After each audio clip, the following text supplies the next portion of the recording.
माझ्या समवेत राष्ट्रीय प्रवक्ते क्लाइंट राष्ट्रो दुसरे आमचे प्रवक्ते संजय तटकरेजी, आमचे युवक काँग्रेसचे कार्याध्यक्ष आणि सहप्रवक्ते सूरज चव्हाण, सुनील गिरीजी आणि उपस्थित सर्व बंधू मित्रांनो, खरं तर काल महाराष्ट्राच्या 300 वर्षाच्या परंपरेला काळीमा फासणारी एक दुर्दैवी घटना घडली। ती घटना म्हणजे वारकऱ्यांवर आळंदीतून निघत असताना लाठीचार्ज हा पोलिसांच्या माध्यमातून करण्यात आला आणि जे सरकार स्वतःला हिंदुत्ववादी सरकार असं म्हणते त्या सरकारकडनं वारकऱ्यांवर लाठीचार्ज होणे हे कितपत योग्य आहे याचा प्रश्न राज्य शासनाने देण्याची आवश्यकता आहे। वास्तविक पुणे जिल्ह्याच्या पालकमंत्र्यांची ती जबाबदारी होती। याआधीच त्यांनी पाहणी करायला पाहिजे होती, किती लोक येणार, कुठल्या मानाच्या पालख्यांना आतमध्ये जाण्याच्या संदर्भातली परवानगी होती, परंतु तसल्या कुठल्याच गोष्टी न करता थेट वारकऱ्यांवर लाठीचार्ज करून पुण्याच्या पालकमंत्र्यांच्या पोलिसांनी वारकऱ्यांचा अपमान केलेला आहे। त्या ठिकाणी राष्ट्रवादी काँग्रेस पार्टी पुण्याच्या पालकमंत्र्यांच्या राजीनाम्याची मागणी करत आहे। वारकरी रक्तबंबाळ झाले, वारकऱ्यांवर मोठ्या प्रमाणात लाठीचार्ज झाला, या सर्व गोष्टी झाल्याच नाहीत असं वक्तव्य पिंपरी पोलीस आयुक्तांनी दिलं, राज्याच्या गृहमंत्र्यांनी देखील दिलं। परंतु ज्या समाज माध्यमांवर ज्या बातम्या चालू आहेत, जे फोटो व्हायरल झाले, जे व्हिडिओ व्हायरल झाले, ते संपूर्णपणे बोलके आहेत आणि म्हणूनच मला वाटतं कुठेतरी ही घटना, काळीमा फासणारी घटना दडपण्याचा प्रयत्न राज्य शासनाच्या माध्यमातून करण्यात येत आहे। वास्तविक वारकऱ्यांवर लाठीचार्ज करून कुठल्या तोंडाने सरकारचे प्रमुख विठ्ठलाच्या दर्शनाला जातील याचंही देखील उत्तर राज्य शासन कारभार पाहणाऱ्यांनी देण्याची आवश्यकता आहे। गेल्या अनेक दिवसामध्ये धार्मिक ध्रुवीकरणाच्या अनेक घटना राज्यामध्ये घडल्या। मध्ये कोल्हापूरमध्ये असेल, नगर जिल्ह्यामध्ये असेल, नांदेडमध्ये दलित हत्या असेल, छत्रपती संभाजीनगरमध्ये झालेली घटना असेल, त्र्यंबकेश्वरमध्ये झालेली घटना असेल आणि ह्या सर्व घटनांच्या मागे काहीतरी पॉलिटिकल डिझाईन आहे का, जाणून बुजून काहीतरी वाद निर्माण करण्याचा प्रयत्न होतोय का, असा संशय राष्ट्रवादी काँग्रेस पक्षाला आहे। एखाद्या ठिकाणी काही जुने इतिहासाचे दाखले दिले जातात, काही पोरं औरंगजेबचा पोस्टर झळकवतात, त्या ठिकाणी नवीन वाद निर्माण होतात आणि ह्या सर्व गोष्टी होत असताना वास्तविक राज्यामध्ये पोलीस यंत्रणा आहे, शांतता सुरक्षता राखण्याची ज्यांची जबाबदारी आहे त्यांच्याकडनं ती राखली जात नाही आणि धार्मिक हिंसाचारामुळे त्या शहरामध्ये नुकसान होतं, हे आपण गेल्या काही दिवसामध्ये पाहिलं। कोल्हापूरची घटना जर पाहिली तर गोपनीय अहवाल म्हणतो की 3-4 हजार लोक आली आणि ही 3-4 हजार लोक नेमकी कुठून आली ह्याच्या संदर्भातलं कुठलंच उत्तर राज्य शासनाने अजून दिलेलं नाही। कोल्हापूरच्या अवतीभोवती सगळीकडे टोल नाके आहेत, त्या ठिकाणी सीसीटीव्ही कॅमेरा आहेत, गाड्यांच्या नंबरची नोंद आहे, परंतु हे सगळं झालं तेव्हा प्रशासन ज्या पद्धतीने कारवाई करायला पाहिजे होतं तशी कारवाई त्यांच्याकडनं झाली नाही आणि म्हणून त्याला एक वेगळ्या पद्धतीचं गालबोट लागलं। या सर्व गोष्टीच्या माध्यमातून महाराष्ट्राची बदनामी होत आहे। मी महाराष्ट्राच्या जनतेला विनंती करतो राष्ट्रवादी काँग्रेस पक्षाकडनं की महाराष्ट्र शांत ठेवण्यासाठी, महाराष्ट्रामध्ये जातीय धार्मिक सलोखा राखण्यासाठी, महाराष्ट्र गत वैभव पुनश्च प्राप्त करण्यासाठी राज्यातल्या जनतेने सर्वांना सहकार्य केलं पाहिजे। विरोधी पक्ष म्हणून आमची ही भूमिका आहे की महाराष्ट्रामध्ये कुठेही जातीय दंगली होता कामा नाही, कुठेही समाजामध्ये द्वेष होता कामा नाही आणि कोणीही भडकाऊ भाषण करू नका, एवढी विनंती मी राष्ट्रवादी काँग्रेस पक्षाच्या वतीने राज्यातल्या जनतेला करत आहे। एक अतिशय चांगलं उदाहरण या ठिकाणी मला द्यायचंय। काल मुंब्र्यामध्ये हिंदू मुस्लिम एकता रॅली ही निघाली. जवळपास 1000 लोक त्या हिंदू मुस्लिम एकता रॅलीमध्ये होते आणि आमच्या मुंबऱ्याला बदनाम करू नका, मुंबऱ्यामध्ये कसल्याच प्रकारचा वाद नाही, कुठलं धर्मांतर नाही असं हिंदू जनांनी म्हटलं आणि मुस्लिम जनांनी म्हटलं.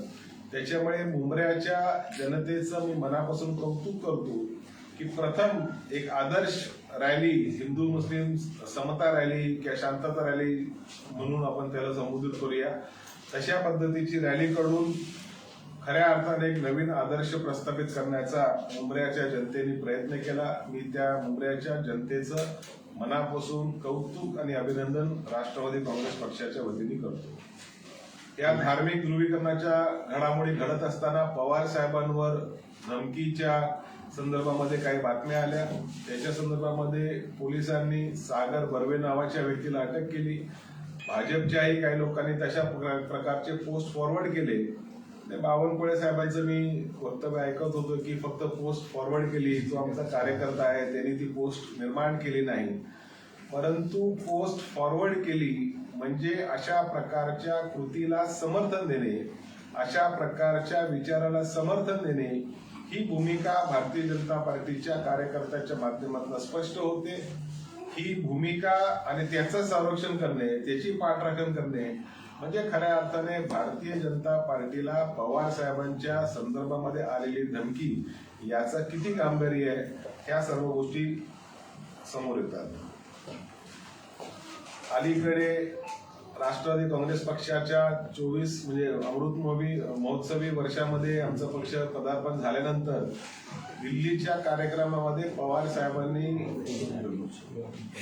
रौप्य महोत्सवी कार्यक्रमामध्ये पक्षाचं पदार्पण झाल्यानंतर पवार साहेबांनी दिल्लीमध्ये भाकरी फिरवली आणि पक्षाच्या 2 नेत्यांवर कार्याध्यक्ष पदाची जबाबदारी सोपवली. त्याच्यामध्ये सिनियर लीडर खासदार प्रफुल्ल पटेल साहेब, दुसरे आमच्या खासदार सुप्रियाताई सुळे या दोघांनाही कार्याध्यक्ष पदी जबाबदारी देण्याची भूमिका पक्षाने स्वीकारली आणि त्याचं अभिनंदन आणि त्याचं स्वागत महाराष्ट्रासह देशामध्ये ज्या ज्या ठिकाणी राष्ट्रवादी काँग्रेस पक्षाच्या संघटना आहेत त्यांनी त्याचं स्वागत केलं. अनेक लोकांनी अग्रलेख लिहिले, काही लोकांनी त्याच्यावर भूमिका घेतली की असं 2-2 कार्याध्यक्ष नेमण्याची आवश्यकता का आणि बाकीच्या लोकांना विश्वासात घेतलं की नाही, हा देखील प्रयत्न मीडियाच्या माध्यमातून झाला. मी अतिशय खात्रीनिशी आपल्याला सांगू इच्छितो की राष्ट्रवादी काँग्रेस पक्षाची व्याप्ती महाराष्ट्राच्या बाहेर देखील देशामध्ये वाढत चाललेली आहे आणि ती व्याप्ती वाढत असताना कुठेतरी नवीन नेतृत्वाने पुढे आलं पाहिजे, पक्षाचा कारभार सांभाळण्याला शिकलं पाहिजे, ही भूमिका पवार साहेबांनी ह्याच्या आधी मांडली होती. त्यावेळेला पवार साहेबांनी दिलेला तात्काळ राजीनामा हा कार्यकर्त्यांसाठी फार मोठा धक्का होता आणि म्हणूनच तो राजीनामा न देता नवीन नेतृत्वाला पुढे आणावं, त्यांना त्यांच्या हाती काय काय गोष्टी सुपूर्द कराव्या, ही भूमिका कार्यकर्त्यांनी घेतली. आमच्या सर्वांच्या भूमिकेचा आदर पवार साहेबांनी ठेवला, स्वतःचा राजीनामा मागे घेतला आणि आता त्या ठिकाणी 2 नवीन कार्याध्यक्षांची नियुक्ती करण्यात आली. त्याला स्वतंत्र कारभार, स्वतंत्र राज्य, संघटनात्मक बाबी असं कामाचं बायफर्केशन दिल्ली स्तरावर व्यवस्थित पूर्ण झालेलं आहे. विरोधी पक्षांचा एक मेळावा बिहारमध्ये होणार आहे, त्याचं निमंत्रण पवार साहेबांना मिळालेलं आहे आणि पवार साहेब त्या निमंत्रणाच्या कार्यक्रमाला जाणार आहे. एक विषय कर्नाटकाच्या निवडणुकीमध्ये गाजला, तो म्हणजे 40% कमिशनचा. आता गेल्या 10 महिन्यापासून महाराष्ट्रामध्ये शिंदे साहेबांचं सरकार आहे, फडणवीस साहेबांचं सरकार आहे आणि कर्नाटक पॅटर्न आता महाराष्ट्रामध्ये अधिक घट्ट होऊ लागले की काय. तिकडे 40% कमिशनचा जो पॅटर्न होता आणि आता जर वर्तमान पेपरचे काही अग्रलेख वाचले, काही डिपार्टमेंटची माहिती घेतली तर तशा पद्धतीचा कमिशनचा पॅटर्न हा महाराष्ट्रामध्ये सुरू झालेला आहे. अशा पद्धतीमध्ये जर सरकारच्या प्रतिनिधी किंवा सरकारी मंत्र्यांचे PA, PS, OSD अशा पद्धतीने जर काय कमिशनखोरी करत असतील तर राष्ट्रवादी काँग्रेस पार्टी त्यांना उघडं पाडल्याशिवाय राहणार नाही. तो त्या PSनी, अब्दुल सत्तारांच्या एका PAनी तो त्या धाडी टाकल्या म्हणजे कॉर्डियाची झाड ही फेक झाड होती, फर्जीवाडा होती, असे आमचे नवाब मलिक साहेब म्हणत होते. आणि बातमी अशी आली की ह्या मंत्री महोदयांच्या खासगी सचिवांनी तो त्या पद्धतीने धाडी टाकली, एका कंपनीवर धाडी टाकली, तिकडनं 5 लाख रुपयाची वसुली केली. आता आम्हाला जे वसुली सरकार म्हणत होते, आम्हाला जे भ्रष्टाचारी सरकार म्हणत होते, त्यांच्या ह्या 10 महिन्याच्या बॅलन्स शीट मध्ये नेमकं काय दिसतं हे देखील जनतेने समोर सांगितलं पाहिजे. उपमुख्यमंत्री देवेंद्र फडणवीस साहेब असे म्हणाले की राष्ट्रवादीची भाकरी फिरवणे म्हणजे धुळफेक आहे. आता वास्तविक हा आमच्या पक्षाचा अंतर्गत विषय आहे. खासदार सुप्रियाताई सुळे असतील, आमचे प्रदेशाध्यक्ष जयंत पाटील साहेब असतील, राज्याचे विरोधी पक्ष नेते अजितदादा पवार साहेब असतील, या सर्वांना विश्वासात घेऊन अशा पद्धतीची भाकरी फिरवण्याचा कार्यक्रम पवार साहेबांनी केला. राज्याची जबाबदारी संघटनेची जयंत पाटील साहेबांवर आहे, विधिमंडळाची जबाबदारी अजितदादांवर आहे, कामाचा समसमान वाटप देखील झालेला आहे. त्याच्यामुळे दुसऱ्या तिसऱ्या पक्षाच्या नेत्यांनी आमच्या पक्षाच्या अंतर्गत बाबींवर फार बोलण्याची आवश्यकता नाही. परंतु ही जी भाकरी आता वरनं फिरायला सुरुवात झालेली आहे, त्याचा परिणाम निश्चितच येणाऱ्या स्थानिक स्वराज्य संस्थेच्या निवडणुकीमध्ये, येणाऱ्या लोकसभेच्या निवडणुकीमध्ये आणि विधानसभेच्या निवडणुकीमध्ये जनतेला पूर्णपणे त्या ठिकाणी दिसेल. आमच्यामध्ये समन्वय नाही. काँग्रेस, राष्ट्रवादी, उद्धव साहेबांची शिवसेना यांच्यामध्ये तणाव आहे. अशा पद्धतीच्या सुरुवातीला बातम्या शिंदे गटाचे काही प्रवक्ते देत होते, भाजपचे काही प्रवक्ते देत होते. आता एकंदरीतच कल्याण डोंबिवलीची सीट पाहिली लोकसभेची, ज्याच्यामध्ये सन्माननीय मुख्यमंत्री साहेबांचे चिरंजीव डॉक्टर श्रीकांत शिंदे खासदार आहेत. त्या सीटवर भारतीय जनता पार्टीने नजर एका वर्षापासून ठेवलेली आहे. केंद्रीय मंत्री अनुराग ठाकूर यांचे 4 दौरे आमच्या कल्याणमध्ये झाले आणि शेवटी भारतीय जनता पार्टीने एवढा प्रतिष्ठेचा एक प्रश्न केला की खासदार शिंदेंना, की ज्यांचे वडील राज्याचे मुख्यमंत्री आहेत, त्यांना असं म्हणावं लागलं की आवश्यकता पडल्यास मी राजीनामा द्यायला तयार आहे, परंतु हा वाद पुढे होता कामा नये. याचा अर्थ काय? भारतीय जनता पार्टीने श्रीकांत शिंदे साहेबांना टार्गेट करून उर्वरित जे 10 खासदार आहेत त्यांना भविष्यामध्ये आम्ही कसं टार्गेट करू हे दाखवण्याचा त्यांचा प्रयत्न आहे. की आम्ही जर श्रीकांत शिंदेना टार्गेट करू शकतो, त्यांना तिकिटीसाठी किंवा सहकार्यासाठी आम्ही जर दबाव त्यांच्या निर्माण करू शकतो, तर बाकीचे आमदार आणि खासदार यांची काही गिनती नाही. अशा पद्धतीने भारतीय जनता पार्टीने तो दाखवण्याचा प्रयत्न केला.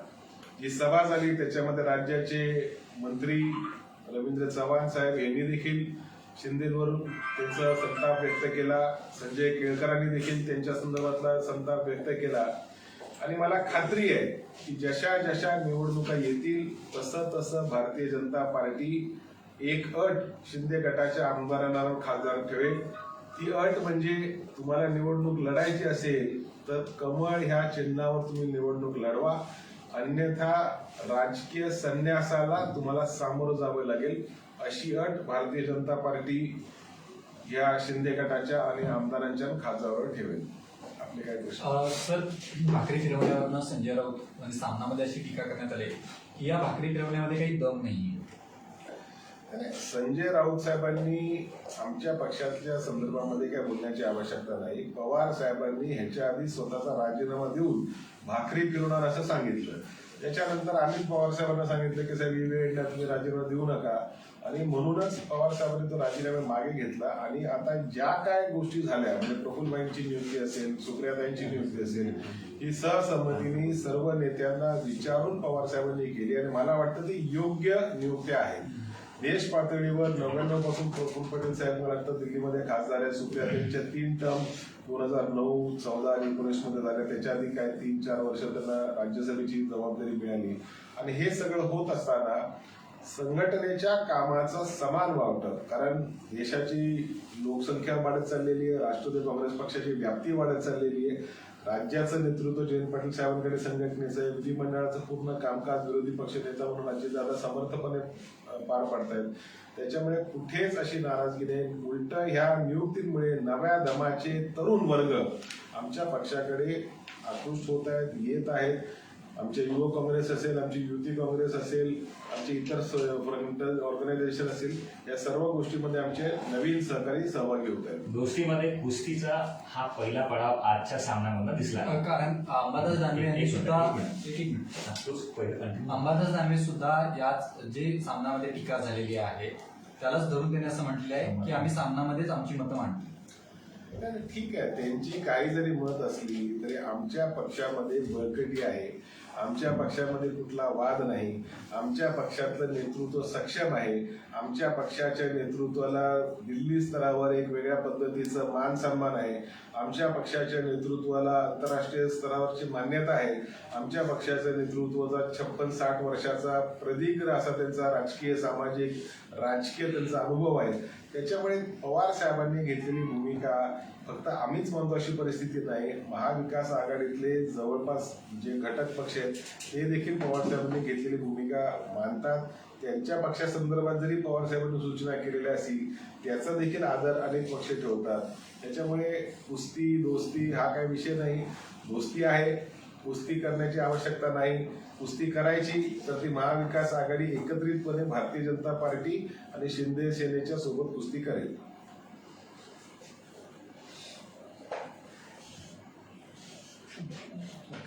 हिंदी सर, तुम्हाला काय बोलायचं?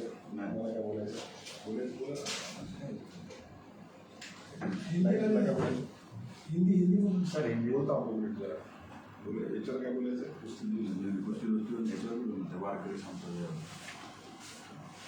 हा, वारकरी संप्रदायाच्या बाबतीत गृहमंत्र्यांनी ज्या पद्धतीनं सांगितले की अशा पद्धतीचे कुठचाही लाठीचार्ज झाला नाहीये. पोलिसांकडनं पिंपरी पोलिसांकडनं सुद्धा तशा पद्धतीचं एक निवेदन काढण्यात आलं. गृहमंत्री म्हणाले लाठीचार्ज झाला नाही. आमच्या माहितीप्रमाणे त्यांनी सांगितलेलं वक्तव्य त्याला काय आधार नाही.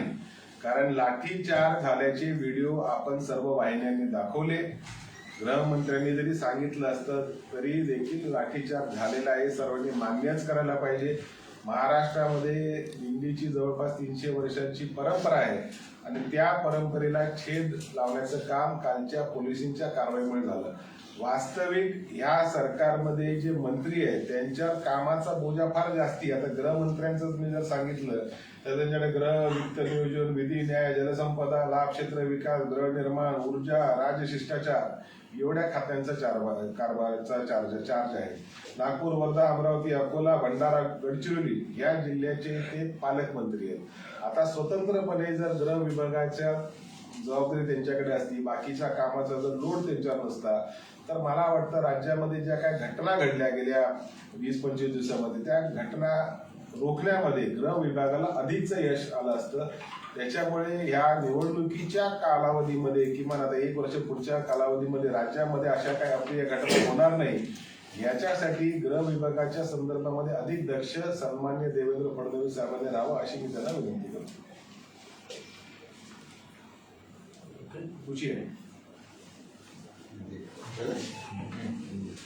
सर आपसे हिंदी में जानना चाहेंगे कि आज की प्रेस कॉन्फ्रेंस क्यों रखी गई? आनंदी में जो घटना हुई उसके अंदर हमारे वारकरी बांधवों के ऊपर लाठीचार्ज पुलिस ने किया. ये महाराष्ट्र की परंपरा नहीं है. इसके पहले भी 300 साल से वहाँ पे दिंडी हमारे वारकरी लोग लेके जाते थे, लेकिन कभी भी लाठीचार्ज वारकरी समुदाय पे हुआ नहीं. और मुझे लगता है कि पुणे के जो पालक मंत्री हैं उनका प्लानिंग कहीं कम हुआ और इसीलिए शायद लाठीचार्ज पुलिस ने किया. मैं पुणे के पालक मंत्री का इस्तीफे की मांग राष्ट्रवादी कांग्रेस पार्टी की तरफ से रखता हूं और साथ ही साथ ये कह रहा हूं कि जिस वारी में हमारे वारकरी बांधव जाते हैं अगर उनके ऊपर पुलिस लाठीचार्ज करेगी, शिंदे फडणवीस सरकार की पुलिस उनमें लाठीचार्ज करेगी तो किस मुंह से सरकार के प्रमुख विठ्ठल के दर्शन को जाएंगे.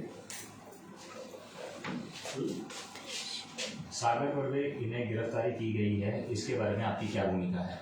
पवार साहब ने हमेशा एक सेकुलर बात रखी है. देश के एक सेकुलर नेता है, बड़े नेता है और महाराष्ट्र और देश में कहीं भी धार्मिक तनाव ना हो, धार्मिक ध्रुवीकरण ना हो, इसकी जिम्मेदारी हमेशा पवार साहब ने ली है, चाहे वो मुख्यमंत्री तौर पे ली हो या एक नेता के तौर पे ली हो। लेकिन पिछले कुछ दिनों से महाराष्ट्र में जिस प्रकार का धार्मिक ध्रुवीकरण का माहौल है, उसमें एक चीज स्पष्ट है कि महाराष्ट्र को जानबूझ के अशांत करने का बीड़ा कुछ असामाजिक तत्वों ने उठाया है। उसके खिलाफ में पवार साहब ने छत्रपति संभाजी नगर में भी, जहां सौहार्द परिषद का कार्यक्रम था, वहां पे भी उन्होंने अपनी बात रखी। और महाराष्ट्र शांत रहना चाहिए, ये शुरुआत से पवार साहब की और एनसीपी की भूमिका रही है। इसीलिए पवार साहब की आवाज बंद करो, इसीलिए कुछ लोगों ने पवार साहब को धमकी दी। नीलेश राणे ने पवार साहब को औरंगजेब का पुनर्जन्म कहा। ये सभी चीजों के ऊपर महाराष्ट्र के गृह विभाग ने, महाराष्ट्र के गृह मंत्री महोदय ने ध्यान देना चाहिए। पवार साहब की सुरक्षा अहम है। भारतीय जनता पार्टी का एक कार्यकर्ता, अमरावती का शायद सौरभ पिंपलकर, उसने उस ट्वीट को रिट्वीट किया, जो उनकी सोशल मीडिया की पोस्ट थी उसको फॉरवर्ड किया। तो इससे पवार साहब के संदर्भ में भारतीय जनता पार्टी के कार्यकर्ता की क्या मानसिकता है, ये स्पष्ट दिखाई दे रही है। वहां पे बावन कोले जी ने कहा कि हमारे कार्यकर्ता ने पोस्ट लिखी नहीं लेकिन फॉरवर्ड की, लिखा नहीं लेकिन फॉरवर्ड किया। तो इसका तो मतलब यही है ना, अगर फॉरवर्ड किया मतलब आपकी वो मानसिकता, आप उस चीज को एक्सेप्ट करते हो कि पवार साहब के संदर्भ में जो धमकी आई वो सही है, और इसीलिए अगर फॉरवर्ड किया तो उस चीज को लिखने के बराबर ही उस चीज को मानना चाहिए। महाराष्ट्र के कृषि मंत्री के जो विधान हुए हैं अभी, उसके बारे में आपका क्या कहना है?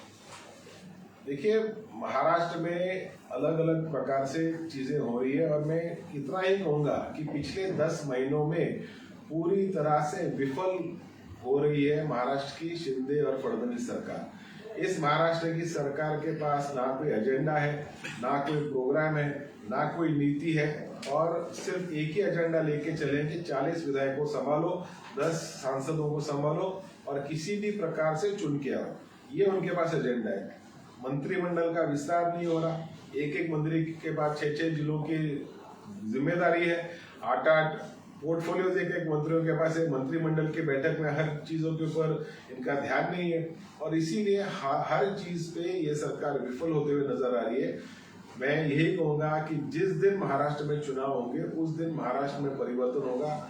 भारतीय जनता पार्टी की अंदरूनी रिपोर्ट भी यही कहती है कि लगभग 40 लोकसभा की सीटें महाविकास के पास जाएंगी, लगभग 200 सीटें विधायक की हमारी महाविकास आघाड़ी को मिलेंगी। धन्यवाद। ओके, धन्यवाद।